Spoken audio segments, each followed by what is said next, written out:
do? Then why did you say that we stink? Bro, you're at least. How we dirty? Oh shit, you punched me right in the fucking face! That you do? Then why did you say that we stink? Bro, you're at least. How we dirty?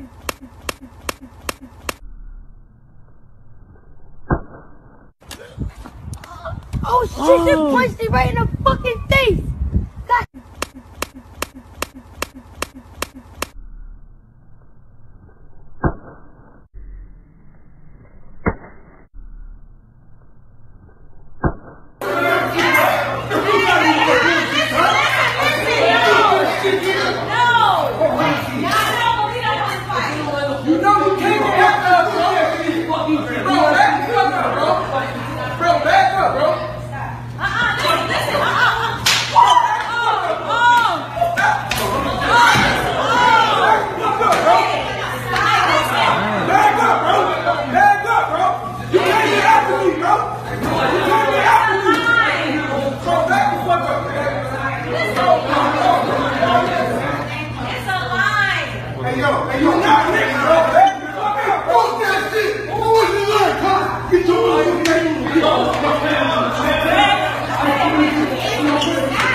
What is good, my people? We are live back again with another episode of The Forecast. So, down in Georgia, a brother named Tony Green was shot and killed by Kingsland Police. Now, let's go back and see what happened to this brother and what led him to get shot by the police. New tonight, the officer who shot and killed a man after a traffic stop in Kingsland, Georgia, is on administrative leave. The GBI says Officer Zechariah Presley shot and killed 33-year-old Anthony Green near King Avenue. Investigators are working to enhance the dash cam and body cam footage to get a clearer picture of the shooting, but they say releasing the video would jeopardize the investigation. First Coast News reporter Eric Alvarez has new insight on the timeline. Investigators are still trying to figure out exactly what happened between Anthony Green and Officer Zechariah Presley Wednesday night. But radio calls obtained by First Coast News suggest the police officers did not give dispatchers a whole lot of information that night. Squad 3 Engine 3, you're assigned to a black male. Officers aren't giving us much information. We asked them what they needed a squad for. They advised that it's going to be a male subject for shots fired. That radio call from a dispatcher to first responders went out at 10:48 Wednesday night, approximately 6 minutes after officers reported two men running from a traffic stop. Got one running. Got two running. According to the GBI, Kingsland Police tried to stop a car driven by 33-year-old Anthony Green when the two men ran off. One of the men got away, but Officer Zechariah Presley found Green near the Pineland Bank on King Avenue. The GBI says a brief altercation ensued. Presley fired multiple shots. Green died. The next day, friends and loved ones left notes and balloons at a makeshift memorial. It's just sad. The GBI says the officer was wearing a body camera. Green's family is demanding to see the footage.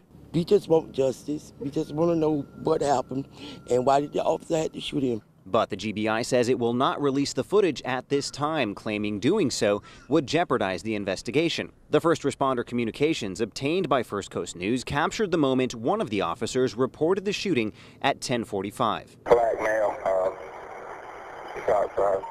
4 minutes after the chase began.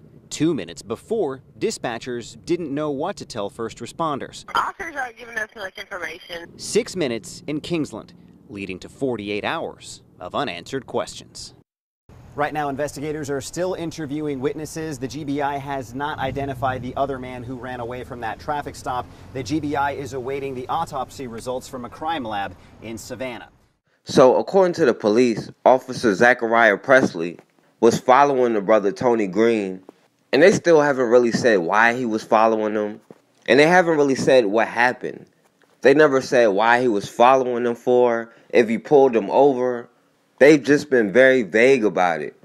But they said all of a sudden this brother Tony Green stopped and him and another passenger got out and ran. So this cop, Zechariah Presley, chased the brother Tony Green. And when he caught up, he said they made physical contact, which they described as a brief physical altercation, whatever that's supposed to mean. But then the brother Tony Green got away and took off running again, and that's when Officer Zechariah Presley decides to open fire, most likely shooting him in the back. This brother was unarmed because you know if he was armed, that's the very first thing they would have said. And he was running in the other direction, but the cops still feared for his safety. But the police still haven't been clear about what happened. In this case, the cop did wear his body camera, but it still doesn't make a difference because the police won't release the body camera footage or any other evidence they have. But even though they refused to release the video evidence to his family, eventually, in this case, the cop Zechariah Presley did get charged. Charged with manslaughter. A week after a Kingsland officer opens fire and kills a father of three, that officer turns himself in to authorities. Officer Zechariah Presley now facing charges of voluntary manslaughter and violation of oath of office. Investigators say that officer unnecessarily fired his gun at 33-year-old Tony Green as Green was running away from a traffic stop. It's unknown whether Green was armed or unarmed at the time. Today, a huge development. Presley surrendered to authorities not long after charges were filed. News4Jax reporter Eric Avanier is in Kingsland, where residents say the charge of manslaughter is building tension in the community. This memorial site marks the spot where 33-year-old Tony Green was fatally shot by Kingsland police officer Zechariah Presley. While this memorial brings people together, we're learning that the manslaughter charge against the officer may be dividing the community. The city of Kingsland is not known for everyday gun violence, especially gun violence involving a police officer. But now that Officer Zechariah Presley has been criminally charged in the shooting death of Tony Green, residents are speaking out about how both the fatal shooting and the charges against the officer are dividing the community. There's going to be some folks out there who think just because a man's nose isn't entirely clean, which nobody's is, that there might have been a reason for it. There's no reason for gunning a man down who's unarmed. Some are outraged, and some just are blowing it off, and I don't understand why. I would say that a divide has taken place when it comes to, blacks and whites and all that stuff. So I would say that a divide is taking place. So I pray that that bridge can be mended as justice is served. Nora says in the end, everyone is not going to be happy about how this plays out. There's going to be those who think justice is being done right now, those who think not enough justice is being done, and those who think things should have happened as they happened. One woman we spoke to says the divide over this investigation is so thick that she stopped reading comments on social media. Now, in this case, they did charge this cop with manslaughter and violating his oath to office. But even though he was charged, we can't just be happy with that. A lot of times, just their words of apology is good enough for us. And the police are being charged more than they were in the past, but they're still not getting convicted. I won't be happy until this cop served the last day of the maximum penalty he can get. And even though the police did fire this cop in this case, they are still withholding evidence and information. They still won't let the family just even see the video, because even though they charged him, they know information like that could affect the trial. They're still low-key trying to protect this cop. It's one thing for this cop to be fired. It's another thing for this cop to go to jail for the crime he committed. And the media is still doing their part, doing everything they can to make the brother Tony Green look bad. They're reaching so much, they bring up every encounter he's ever had with the police. Meanwhile, when you look at this cop's history, he had a violent record so long, they had no choice but to talk about it. Tonight we're learning more about the Kingsland officer who investigators say shot and killed 33-year-old Tony Green, a father of three. News4Jax reporter Janice Harris has the officer's entire personnel file and any incidents Tony Green had with Kingsland Police. 25-year-old Zechariah Presley has worked for Kingsland Police 1 year and 1 month. He's had 9 incidents as an officer. Before Presley was hired, the department found 10 flags that warranted further review, including domestic violence against his wife, but Kingsland Police still hired Presley. According to the Kingsland Police Department, Presley had 9 incidents as an officer. Let's take a look at some of the incidents. Presley drove at 100 miles per hour in his own car while off duty trying to catch a driver who was operating recklessly. The driver got away. A traffic stop for an unknown reason. The man wrote in a letter to KPD saying he felt he was in fear for his life from Presley and another officer who would park in front of his house. An internal affairs investigation found the claims were unfounded. That man was black. Presley tasered a man who was drunk and disorderly who threatened to throw bullets at officers. He was black. Presley tasered a man acting suspiciously who would not show officers the contents of a bag. It was drug paraphernalia. He was white. Presley tasered a man who showed up without an appointment to speak with the Camden County School Superintendent and refused to leave. He was white. In the reports, Presley is advised he needs to improve procedures and protocols. None of the incidents involved Tony Green. There is one letter from a citizen commending Presley for his professional approach to law enforcement. That man was black. Kingsland Police files show that Tony Green was given a ticket for suspended license in March. Green was arrested once for a misdemeanor in 2016. Kingsland Police have interacted with Green at least 8 times. Either he was calling them, police made a traffic stop, or an officer initiated the interaction. We can find only one time Tony Green and Officer Presley were in the same incident report. March 12th, the report shows a woman called police and Presley and another officer responded to the call. The caller accused Green and another woman of trespassing, but no arrest was made. So Zechariah Presley has only been a cop for a year. And in that year, he had 9 different incidents. This cop was out there looking for problems. And before the Kingsland Police even hired him, they found 10 red flags in his file, including beating up his wife. But they still hired him anyway. In 2016, another police department, St. Mary's Police, rejected him because they found out he lied about using drugs. He lied about committing domestic violence. He lied about committing violent crimes that would keep him from getting hired. He even lied about filing false insurance claims. But the Kingsland Police ignored all of that. They let him stay on the police force until an unarmed black man ended up dead. And now, without showing any evidence, decided to charge him. The arrest warrant said he acted solely as the result of sudden, violent, and irresistible passion. But still don't release evidence because they low-key cape for him. When they kill us, it's irresistible passion. They talk about it a completely different way, like with the sister Nia Wilson. She was stabbed to death in cold blood by this thug John Cowell.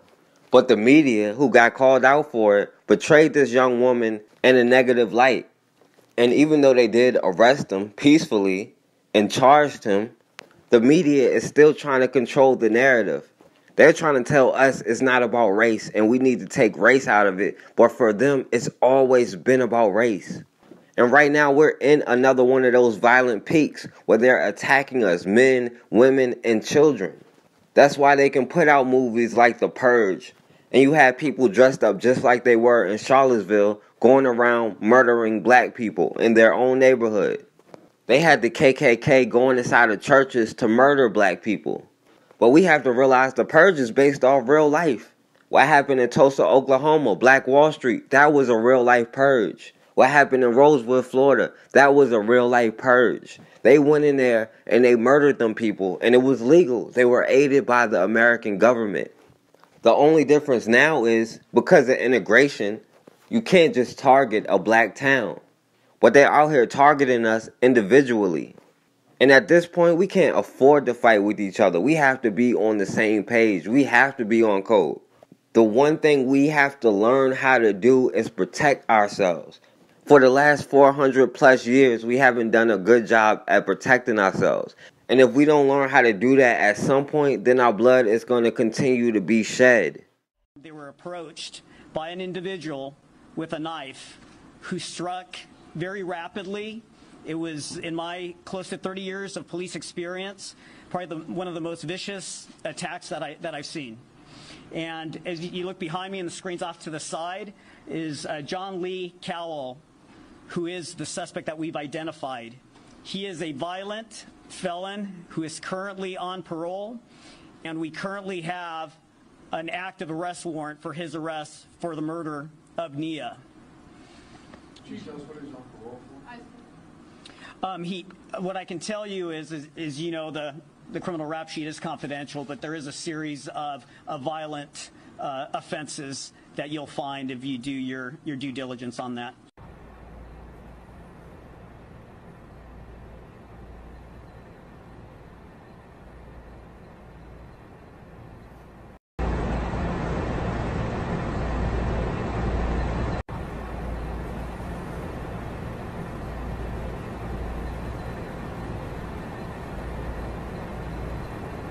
The man accused of stabbing an 18-year-old woman to death on a BART platform went before a judge today. KPIX5 reporter Susie Steimel was in the courtroom and has new information about how BART identified the suspect so quickly. Susie? Liz, it was a packed courtroom. About 50 members of Nia Wilson's family were inside the courtroom today. They have one resounding message, and that's that they are asking for justice. I'm just so sad for my baby, that's all I know.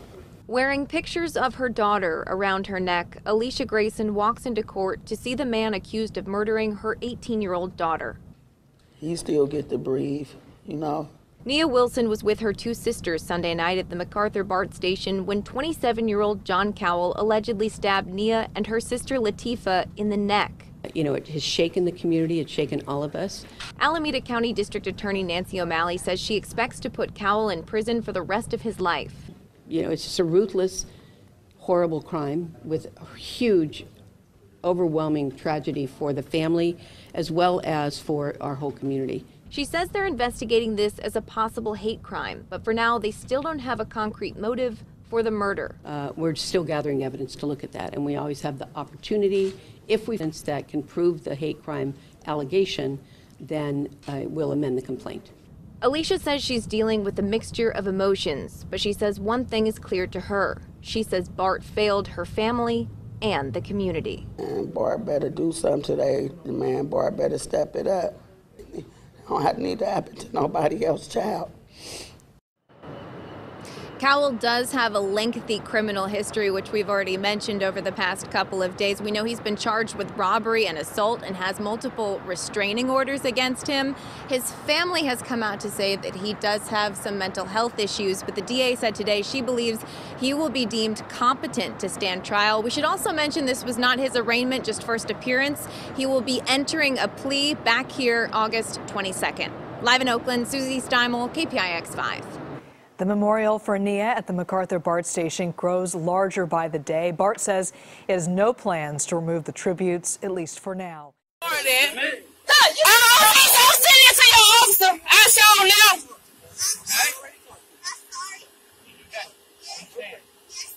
You still trying to get off? You ain't get out of his bag. Get out of his bag. And then you got him out of that seat. Then he got him on that ground. Mom, we send it to him. Oh, what's that send this in? How you gonna do a child like that?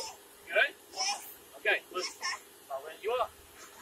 Stand up and have a conversation, okay? I don't need you running around like that. Hey, look, we don't run around. He's a child. But he's a child! You don't probably doing that. Taxable officer? No, he didn't. Okay. He didn't. He didn't. Everybody back away. Back up. He didn't. He didn't, babe.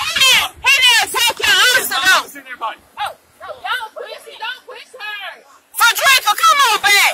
Lord, what are you doing there? You're so unprofessional right now. He did unprofessional and you know it. I'm trying to have a conversation. Oh, we know. It's bored. Yeah. We got your name. But just like I said, I asked him why she wasn't getting locked up because she came to my sister's house.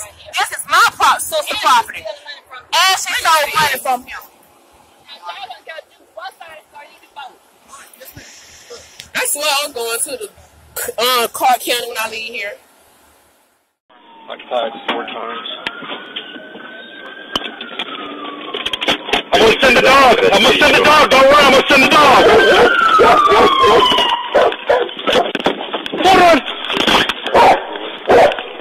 Buddy, up. Come here. Come here. I'll send the dog. Come here. Come here right now. I'll have to send the dog. Go down. Traffic 39, please.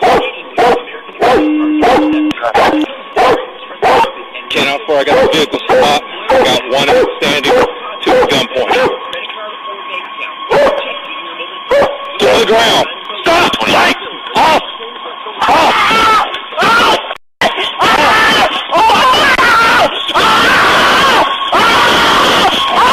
Stop moving! Stop moving!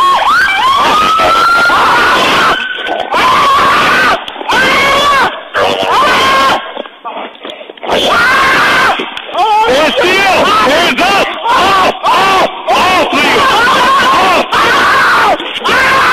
Off! Do not move! Right, Jacob. Off! Off! Off! Off!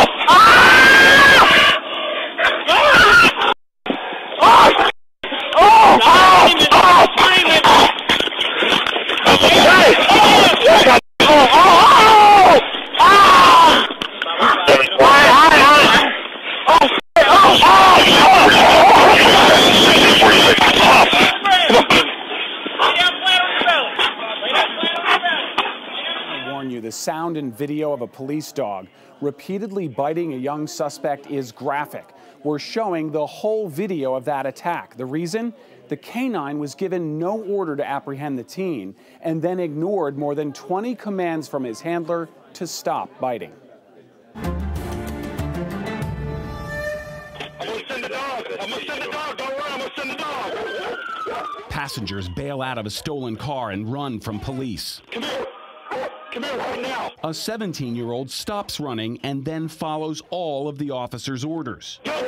The canine handler is just out of frame with his gun drawn as the teen sits down behind a bush and puts his hands up and down and up again. To the ground. Stop. Lights. Off. Off.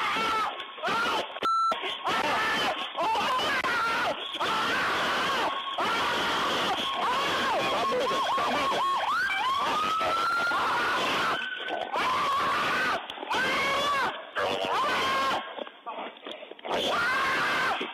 Stand still! Hands up! Off! Off! Off, please! Off! Off! Do not move! Right, Jacob. Off! Off! Off! Off!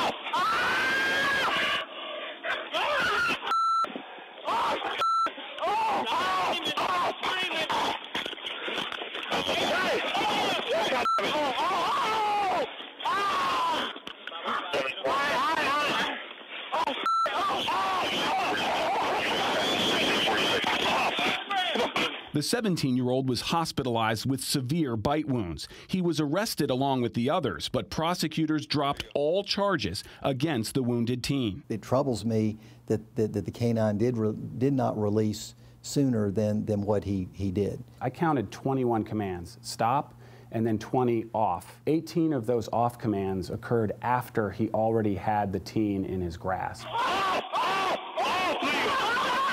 How many commands of off should it take before a police dog lets go of a teen that he has in his jaws? I would say that ideally one command should be sufficient.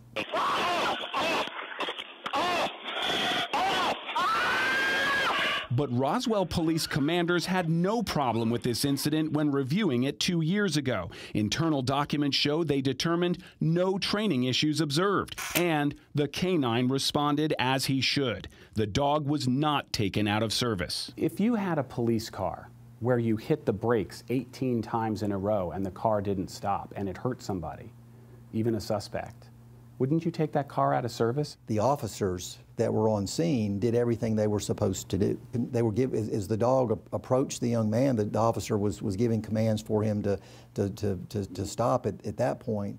But even beyond that, the officer immediately went over, grabbed the dog, and was trying to get the dog off of the person, and did ultimately shock the dog to get the dog off of the person. And then there was a failure of the leash. The dog doesn't know that there's a failure of the leash. All he knows is he's been released.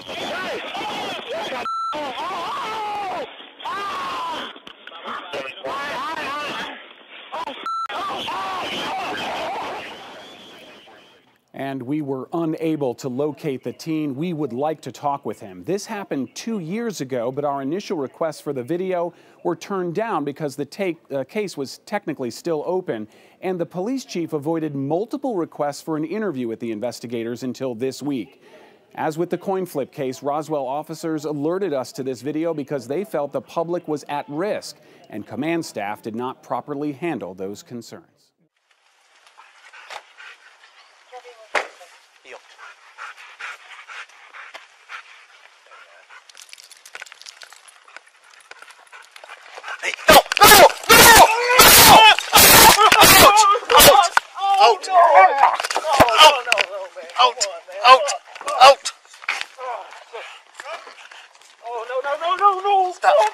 Stop pulling, sir. Sir, stop pulling. Stop. Stop pulling. Stop pulling. Stop pulling. Stop. Out. Out. Out. Stop pulling. Hey. Out. Stop. Sir, stop pulling. Just stop. Oh my God. St. Paul police have made several changes to their canine unit after a dog clamped its jaw around a man's arm for nearly 30 seconds. It happened last Friday when police say they were searching for a suspect who ran. The man who was bitten was lying on the ground following police orders right as the dog got loose. WCCO's Jeff Wagner shows us how the man is recovering.